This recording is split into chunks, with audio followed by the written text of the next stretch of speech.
আমি খুব হ্যাপি, যেহেতু এটা আমার ছোট বোনের সাথে ছোট ভাইয়ের রাগারাগি ছিল, মিলে গেছে।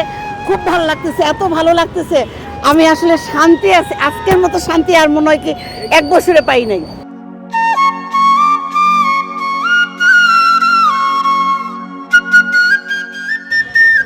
এই হচ্ছে ভাই খাদকের বোন, এটা বুঝছেন, কিন্তু খাদকের বোন খায় এতটুকু আর খাদকে খায় এত বেশি, আর আমি এলাম খাদকের বড় বোন। এরকম অবস্থায় আছি আমরা দেশে, এত খায়, কেমনে যে রাক্ষসটা হইল ভাই বলার বাইরে। তো মামা কই? খালি ভিডিওর ভিত্তিতে এই বিরিয়ানি রান্ধেন, নুডলস রান্ধেন, বহুত কিছু রান্ধেন। আমি কবে রান্ধা খাবো এটা কোন? হ্যাঁ, তুই যেদিন যাবি সেদিনই তোরে খাও। আমি একটা যাবো না তো। তাহলে আমার আফারে নিয়ে যাবো, বাইরে নিয়ে যাবো। হ্যাঁ, তাহলে তো আরো খুশি, অনেক অনেক অনেক বেশি খুশি। এই যে আপাকে না, আবার সাথে যাবো। সাথী আপা, এই যে আমি জানি একটু ইসমাইল বেশি দিতে কোন? দিয়েও দিছে ইসমাইল বেটি। হ্যাঁ, বেশি দিই। তুই দে, বেশি করে দে। খাই বেশি দেয়, এই জন্য ব্যক্তিও বেশি দেয়। বলে দে বন্ধুরা, একটু ভাই বোন একটু রাগ ছিল, এখন ঠিক হয়ে গেছে। তো ভালো থাকবেন। হ্যাঁ, ভাই বোনদের মরার পরে বলে ভাই বোন দেখা হয় না, এই জন্য দুনিয়াতে বেশি টান থাকতে হয়। এটা ভুল কথা। কিছু সময় আছে, আমি একটা কথা বলি, মাঠে মানে পেটের, হ্যাঁ মার পেটের ভাই বোন হ্যাঁ আপন হচ্ছে, কিন্তু পর বেশি কিন্তু আপন হয়, হ্যাঁ এটা তো জানেন। হ্যাঁ, সে হয়তো আমার রক্তের না, কিন্তু আমার রক্তের চেয়ে বেশি কিন্তু আমি জানি।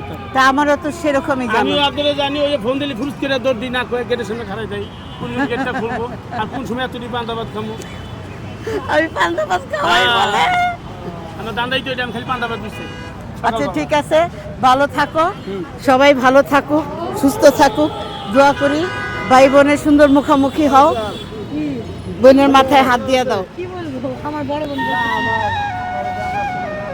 আমি খুব হ্যাপি, যেহেতু এটা আমার ছোট বোনের সাথে ছোট ভাইয়ের রাগারাগি ছিল, মিলে গেছে। খুব ভালো লাগতেছে, এত ভালো লাগতেছে। আমি আসলে শান্তি আছে, আজকের মতো শান্তি আর মনে হয় কি 1 বছরে পাই নাই।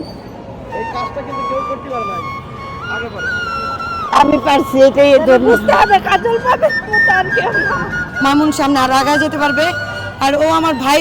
আসলে আমি যখনই কাজ করি না কেন, যাই করি না কেন, কিন্তু আমি আপন ভেবেই কিন্তু মানুষের সাথে মিশার চেষ্টা করি।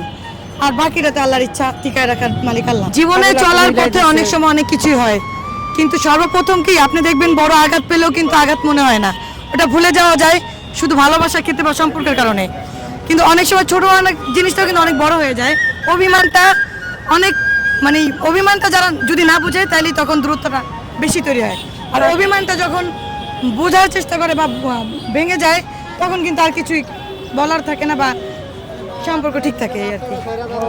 না, এরই মাঝে জয়ের ভাই আমাকে ফোন দিছিল, কথা হয়েছে, জয়ের ভাই অসুস্থ ছিল, এটা আমাকে বলছে। এখন আমিও বলছি ভালো হন, ডাক্তার দেখান, সুস্থ হন। কথা হয়েছে, কথা কেন হবে না? একসাথে যেহেতু আসি, একই দেশে আসি, একই পৃথিবীতে আসি, বারবার দেখা হবে, কথা হবে, হায়াল হবে, সব কিছু হবে, হবে না কেন? কিন্তু রাগারাগিটা এটা তো ক্ষণস্থায়ী, ঠিক আছে, কিন্তু মনের ভিতরটা আলাদা বিষয় ভাই। আচ্ছা, মামুনের সম্বন্ধে আমি কিছু বলি। হ্যাঁ হ্যাঁ, কারণ আপনাকে দূরের মানুষ যদি গালিও দেয়, আপনার কষ্ট লাগবে না। দূরের মানুষ যদি আপনাকে মারেও, আপনি কিন্তু মনে রাখবেন না, কারণ ঝামেলাটা ওই সময় মিট হয়ে যাবে। কিন্তু কাছের মানুষগুলোর ব্যথাগুলো কিন্তু দীর্ঘদিন থাকে, এটা বুঝতে হবে। আমার রাগ বাতাস উড়ে গেছে গা, আর সবাই দেখে আমার ভালো লাগতেছে। আমি দোয়া করি জানি আবার সবাই একসাথে মিলে কাজ করতে পারি। আমার উপরে কেউ রাগ নাই, আর আমার উপরে জানি কেউ রাগ না রাখে। আমি চাই যে সবার সাথে মিলে একসাথে কাজ করতে। আর যে বাইকনা মামুন আছে, সেও আমার সাথে কাজ করুক, তার সাথেও জানি আমি কাজ করি। আমরা যে একটা টিম, মানে আমি মনে করি যে আমরা একটা পরিবার, একসাথে সবাই কাজ করতেছি। এখানে কোনো রাগ বিদায় দ্বন্দ্ব রাখতে পারবে না। হ্যাঁ, এখন মামুনের সম্বন্ধে আমি কিছু বলি। ভাইগনা মামুন আছে আমার এখানে। ভাইগনা মামুন, আসলে তোমরা যেখানেই কাজ করো, মিলন ভাইয়ের কাজের মতো কোথাও আমরা এই টিমটা, এত সুন্দর একটা টিম, গুছানো টিম কোথাও পাবো না। এটা আমাদের একটা ফ্যামিলি। তোমরা আমরা সবাই মিলে আমরা ভাই বোন, আর আমরা ভাই বোন কিন্তু আমরা রক্তের চেয়েও বেশি মনে করি। যদি কোনো ধরনের কষ্ট কেউ দিয়ে থাকে, ওইটার থেকে আমি ক্ষমা চাচ্ছি। আমি মনে করি, আমি টিভিতে যতগুলো নাটক করছি আর ইউটিউবে যাই নাটক করছি, আমি মিলন ভাইয়ের দ্বারা ভাইরাল হয়েছি, আরমানের দ্বারা ভাইরাল হয়েছি, তাহলে আমি তাদেরকে ভুলে যেতে পারবো না। তারা হচ্ছে আমাদের রক্তের চেয়েও বেশি